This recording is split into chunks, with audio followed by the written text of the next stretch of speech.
Hello दोस्तों, आज फिर बात करेंगे नए प्रैक्टिस सेट की। अब जब हम देखेंगे कि कौन कौन से इंपॉर्टेंट क्वेश्चन जो एसएससी, आरआरबी और पुलिस के एग्जाम्स में पूछे जाते हैं। तो पहला क्वेश्चन आप लोगों की स्क्रीन पे जैसे ये कह रहा है, यहाँ 12, 18, 30 और 6 का आपस में एक रिलेशन दे रखा है। 16, 32, 40 और 8 का भी वही रिलेशन है। तो 36, 18 और 27 का किससे रिलेशन हो जाएगा। अब हम देखें जिससे रिलेशन पूछा है, यहाँ क्वेश्चन मार्क है, तो हमें यही वाली वैल्यू को देखना है, ये नीचे वाली की ऊपर वाली से इनका क्या संबंध है, उसी के अकॉर्डिंग हमारा क्वेश्चन मार्क की प्लेस पर क्या आएगा हमें पता चल जाएगा। अब आप यहाँ देखें 6 है और 8 है, ठीक है। 6 दूनी 12, 6 ती 18, 6 पंजे 30, मतलब इस संख्या से ये तीनों पूरी पूरी कट रही हैं। 8 दूनी 16, 8 चौक 32, 8 पंजे 40, ठीक है। ये पूरी पूरी कट रही है। यहाँ 36 है, यहाँ 3 बार कट रही है, लेकिन यहाँ 4 बार कट रही है, 8 चौक 32। तो इसका मतलब क्या है कि ये कितनी बारी चलेगा वो पैटर्न तो फॉलो नहीं हुआ है, लेकिन हाँ पूरी पूरी कट रही है। तो आप ये देखें कि 12, 18 और 30 का अगर मैं से निकालूं, मैं से मतलब जो सबसे बड़ी संख्या जो इन तीनों को काट दें वो 6 ही है, ठीक है। 6 से बड़ी कोई संख्या ऐसी नहीं जो तीनों संख्याओं को इन्हें काट दे। तो इसलिए हम कह सकते हैं कि नीचे में से दिया है, क्या ये यहाँ भी ऐसे ही दे रखा है। ये देखो 8 दूनी 16, 8 से बड़ी कोई संख्या नहीं जो इन तीनों को प्रॉपर पूरी तरीके से काट दे। तो 36, 18 और 27 का में से क्या होगा। आप इनमें से ना ऑप्शन में जो भी सबसे बड़ी संख्या होगी उससे काट के देखो। जैसे 18 से 27 नहीं कटेगा तो ये में से नहीं है। 12 से 36 कट जाएगा, 18 कट जाएगा, 27 नहीं कटेगा, ये भी हट जाएगा।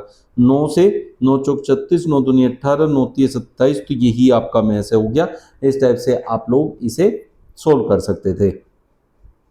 दर्पण प्रतिबिंब ज्ञात कीजिए। दर्पण प्रतिबिंब बनाना है, इसका मतलब क्या है कि ऑब्जेक्ट यहां रखा है, मतलब जिसका दर्पण प्रतिबिंब चाहिए। तो अगर ये दाएं पे रखा है तो इसकी इमेज इधर बाएं पे बनेगी, इधर बनेगी भाई, ठीक है, यहां आएगी।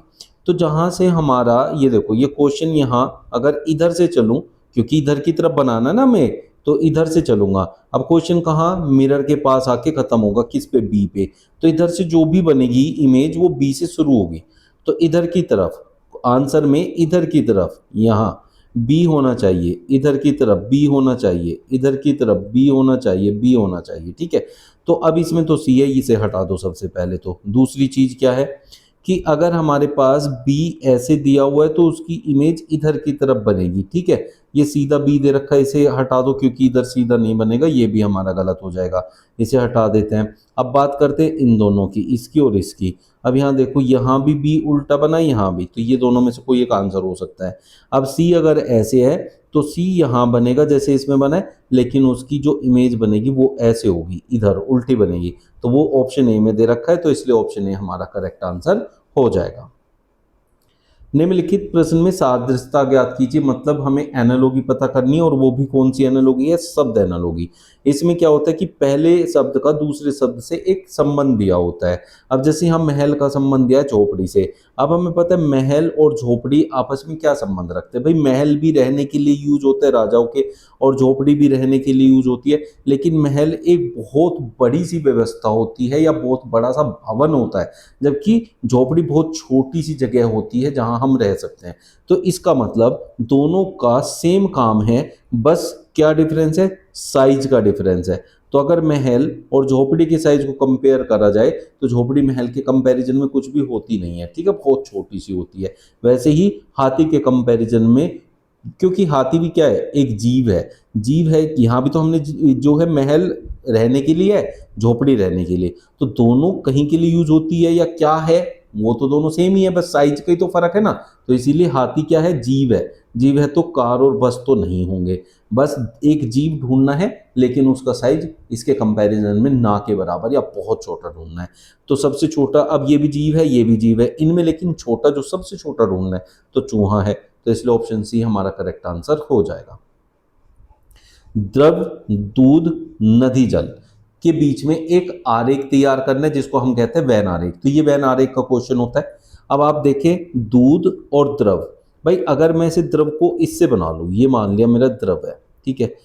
तो अब बात करते हैं कि ये दूध है, ठीक है, और एक तरफ हम जल बना लेते हैं, ये हमारा जल है। ये हमारे पास तीन चीज है।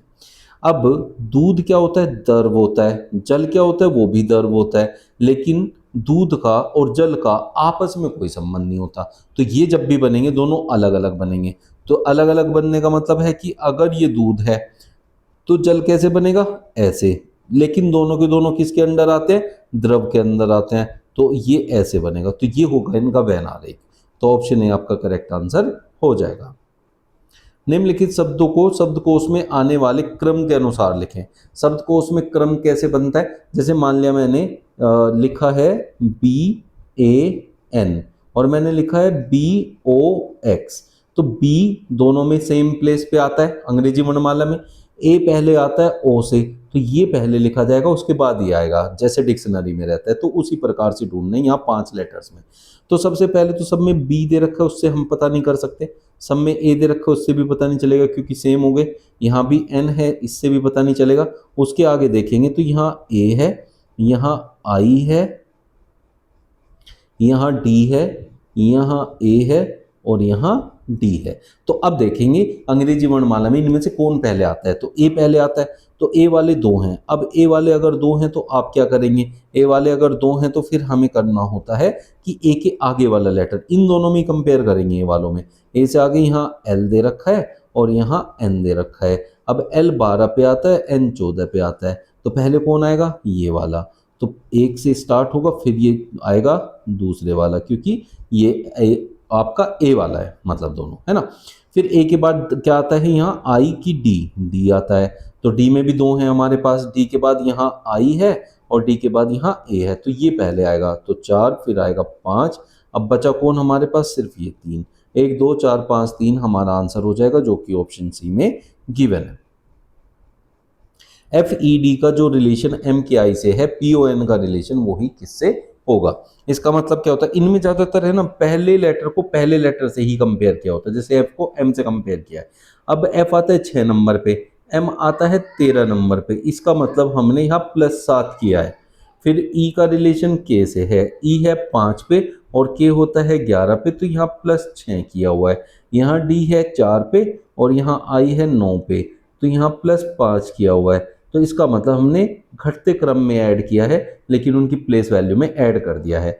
P जो है हमारा 16 पे आता है, उसमें हम 7 ऐड करेंगे तो वो हो जाएगा 23, और 16 और 7 23 होता है, 23 पे W आता है, तो इसका मतलब इसका रिलेशन W से होगा। फिर O हमारा 15 पे होता है, उसमें 6 ऐड करेंगे तो वो होगा 21, तो 21 पे U होता है, तो WU जो कि ऑप्शन सी में दे रखा है, थर्ड को फाइंड करने की जरूरत नहीं पड़ेगी। एग्जाम में इन छोटी छोटी चीजों से ही आप अपना सब पूरा टाइम बचाएंगे। यदि P का अर्थ प्लस है तो आपको ना जैसे ये क्या कहेगा, कुछ भी आपको एक रिलेशन दे देगा, भाई इसका ये संबंध है, इसका ये मतलब है, उसका वो मतलब है, उनको यूज करना है इक्वेशन सोल्व करने के लिए। बोर्ड मास रूल लगा के फिर इक्वेशन को सोल्व कर देना है, ठीक है। इतनी बड़ी सी इक्वेशन दे रखी है, देखो ये इसका मान पूछा है। तो यहाँ क्या है, सबसे पहले 42, उसने कहा के का अब हम ऊपर से देखेंगे क्या अर्थ है, माइनस है, तो 42 माइनस यहाँ क्या है भाई 1 है। फिर आर का अर्थ है भाग मत 14, तो इस भाग को मैं यहाँ बटे में लिख लूंगा, ठीक है। फिर है क्यू का अर्थ है गुणा, यहाँ गुणा लिखूंगा। उसके बाद 30 लिखा है तो उसे ऐसे लिखूंगा। फिर आर है, आर का अर्थ है भाग, बटे में इसके 12 लिखूंगा क्योंकि इसके बाद 12 लिखा हुआ है। फिर क्यू है, क्यू का अर्थ है गुणा के बाद हमारा क्या लिखा हुआ है 28, तो मैं यहाँ लिखूंगा 28। पी का अर्थ है प्लस 110। आपसे इसका मान पूछा गया है। अब इसे सोल्व करेंगे बोर्ड मास रूल के अकॉर्डिंग। तो भाग तो हमने लगा दिया बोर्ड मास रूल के अकॉर्डिंग, अब हम इनमें गुणा और लगा देते हैं। जैसे 14 दूनी 28, 2 छिक्के 12, 6 पंजे 30, अब गुणा करो 5 एकम 5, तो ये हो गया 42 माइनस 5 प्लस में 110। उम्मीद करता हूँ सबको क्लियर हुआ होगा ये कैसे कैसे सोल्व हुआ है। तो ये भी प्लस का ये भी प्लस का, इनको एक साथ जोड़ लो तो 152 हो जाएगा, और 152 में से ये 5 को माइनस कर देंगे तो क्या होगा 147 हो जाएगा, जो कि ऑप्शन सी में दे रखा है, ये हमारा करेक्ट आंसर हो जाएगा। यदि राहुल आदित्य से लंबा है तो आदित्य को मैं अगर यहाँ बना लूँ तो राहुल इसके ऊपर बन जाएगा, ये हो गया राहुल। किंतु रोहन से छोटा है, तो राहुल इससे तो बड़ा है लेकिन रोहन से छोटा है, तो रोहन को यहाँ बना देता हूँ। और रोहन करण से लंबा है, अब करण को कहाँ लगाना है, लेकिन रोहन के नीचे ही लगाना है, लेकिन उसने कहा रोहन से छोटा है, छोटा है तो यार ये सारे ही छोटे हैं, तो इनमें किससे बड़ा है या किससे छोटा है तो उसका हमें नहीं पता चलेगा, तो इसलिए हम कर्ण को अलग रखेंगे, ठीक है, उससे कोई कंपैरिजन हमें किसी और का नहीं हो रहा है। तो कौन सबसे लंबा है, तो सबसे लंबे के बारे में तो हम बता सकते हैं, डेफिनेटली रोहन है, तो इसलिए ऑप्शन सी हमारा करेक्ट आंसर हो जाएगा। लेकिन अगर वो कर्ण कहता है कि कर्ण से कौन, इनमें कौन लंबा या छोटा है, तो फिर हम कहते हैं कि भाई आंकड़े पर्याप्त नहीं है, हमें नहीं पता चल पाएगा। ZCBA YFED क्वेश्चन मार्क, तो यहाँ क्या है, श्रृंखला को पता करना है, तो मतलब सीरीज का क्वेश्चन है और अल्फाबेट में सीरीज लिखी हुई है, तो पहले लेटर को पहले से कंपेयर करना है। जेड से पहले वाई आता है, वाई से पहले एक्स आता है, एक्स से पहले जो आएगा वही हमारा आंसर हो जाएगा। तो क्या आता है, डब्ल्यू आता है। सी, तो डी ई, देखो सी के बाद उसने डी ई छोड़ा, एफ आ गया, एफ के बाद आई है तो एफ से जी एच छोड़ा तो आई आ गया, आई के बाद जे के छोड़ेंगे तो क्या आ जाएगा, एल आ जाएगा, तो डब्ल्यू के बाद एल बनेगा। आप बिना नंबरिंग करे ऐसे ओरली भी कर सकते हैं एबीसीडी की हेल्प से, ठीक है, जिसको मतलब क्योंकि यहाँ बहुत ज़्यादा गैप नहीं है ना, तो हम सीधे सीधे कर सकते हैं। लेकिन डब्ल्यू एल से अगर एक से ज़्यादा, जैसे यहाँ भी डब्ल्यू एल है और यहाँ भी डब्ल्यू एल है, तो दो ऑप्शन हो गए, ठीक है, ये तो होने नहीं आंसर, क्योंकि डब्ल्यू के बाद एल आना चाहिए। अब इसमें के है तीसरे नंबर पे, तो तीसरे नंबर का पता नहीं करना आपको, आपको चौथे नंबर का करना है, एम और जे, जिस अगर एम आ गया तो ये आंसर है, जे आ गया तो ये वाला आंसर है, ठीक है, तो लास्ट वाले को करेंगे। जैसे ए से मैंने बी सी छोड़ा, डी आया, ई एफ छोड़ा, जी आया, एच आई छोड़ूंगा तो जे आएगा, है ना, तो ऑप्शन डी मेरा करेक्ट आंसर हो जाएगा। 1 8 27 64 125 216 क्वेश्चन मार्क, भैया सीरीज का क्वेश्चन है, जिसको वर्ग और घनों की नॉलेज है, मैंने बहुत बार आप लोगों को बोला है कि भाई 30 तक के वर्ग और कम से कम 15 तक के घन याद कर लो। अब यहाँ सिर्फ और सिर्फ घनों का काम है, जैसे ये 1 का घन है, ये 2 का घन है, ये 3 का, क्योंकि 3 का घन 27 होता है, 4 का 64 होता है, 5 का 125, 6 का, तो यहाँ 7 का घन मेरा आंसर हो जाएगा। अब जिसको याद है उसको तो पता है 343, और जिसको नहीं है वो करके देख लेना भाई।